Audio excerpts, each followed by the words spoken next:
last of the three famous studies on conformity and obedience is the Zimbardo prison experiment, which is also known as the Standford prison experiment.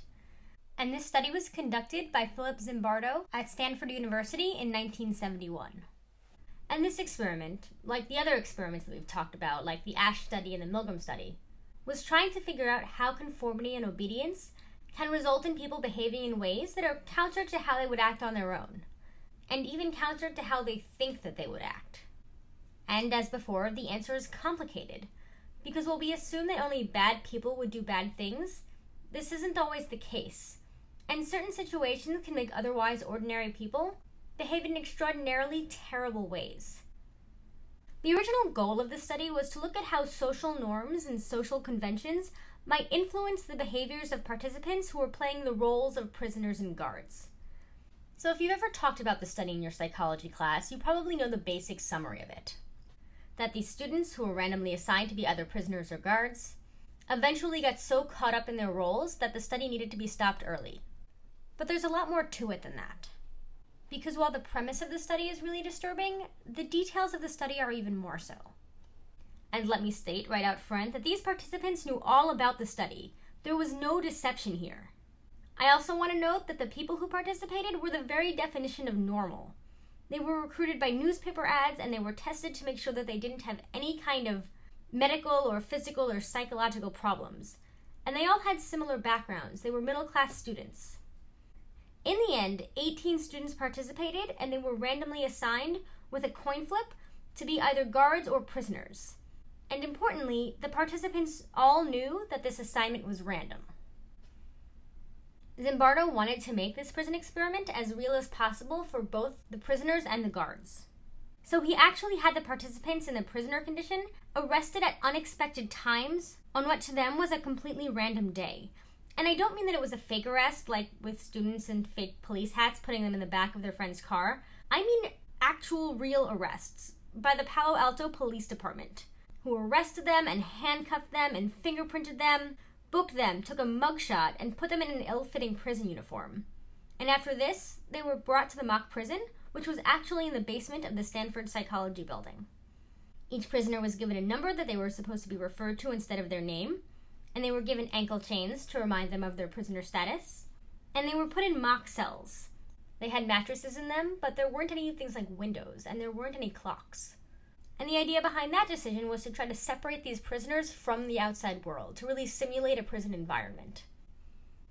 Zimbardo had also met with the participants playing the guards before the start of the experiment, and he had told them that they were not supposed to physically harm the prisoners. They could, however, try to create a situation that would lead to fear, or loss of privacy and control, or loss of individuality.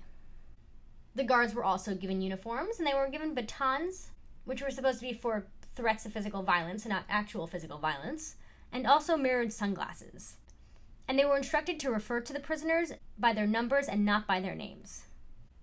So basically, these guards were basically free to do whatever was necessary in order to maintain law and order, except for physically harm the participants. So what happened? Well, the first day of the study was pretty uneventful. The prisoners really didn't seem to take it all that seriously, and the guards felt a little bit awkward giving them orders, and so nothing really happened.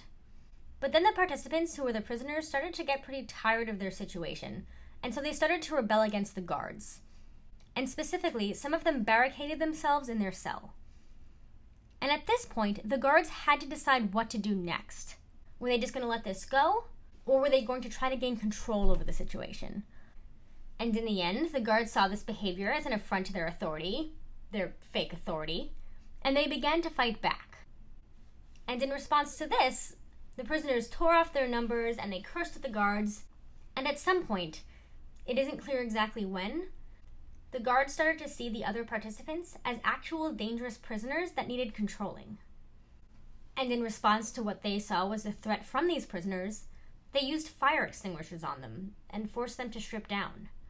And in the end, the guards did regain some control, and the prisoners who rebelled were put in a closet that was being used as solitary confinement, which was big enough to stand, but the prisoners couldn't lie down or sit. After only 36 hours, the prisoners started to break down, and I mean that pretty literally. One prisoner started showing signs of depression and uncontrollable rage. He screamed and he cried and he yelled obscenities and eventually had to be removed from the experiment. And he might have been the first, but he wasn't the only one who had a mental breakdown. By day 3, the situation went even further. Some of the participants decided to go on a hunger strike, and in response to this, all of the prisoners were forced to repeat their numbers over and over again. They were forcibly made to exercise, things like doing push-ups until they were exhausted. Guards started to withhold bathroom privileges, instead making them do their business in buckets and then not allowing the prisoners to empty them. And they tried to make them turn on each other. They tried to make them scream at each other. And they basically tried to break them down. And while all of this was going on, while all of this was happening, while prisoners were stripped naked and put in solitary confinement in a closet, Zimbardo was there. And I think that this is important, because Zimbardo is not a bad guy. But by taking on the role of the prison warden, he involved himself in this situation. And I feel like this little tidbit of information has been lost from the narrative of the study, because Zimbardo never realized that things had gone wrong. After 6 days into the experiment, his girlfriend, Christina Maslach, who is now also a psychology professor but at that time was a graduate student, she came to visit the prison. And when she came down to the psychology basement, she was so upset by what she saw, so horrified by it, that she threatened to break up with Zimbardo if he didn't stop the experiment. And this act, this outsider who Zimbardo really cared about, coming in and telling him that what was going on was wrong, is what caused him to reevaluate the situation. It's what brought him back to reality. And in the end, he decided to end the study early. By the time this happened, by day 6, half of the prisoners had already been released because of severe emotional breakdowns. None of the guards left the study early.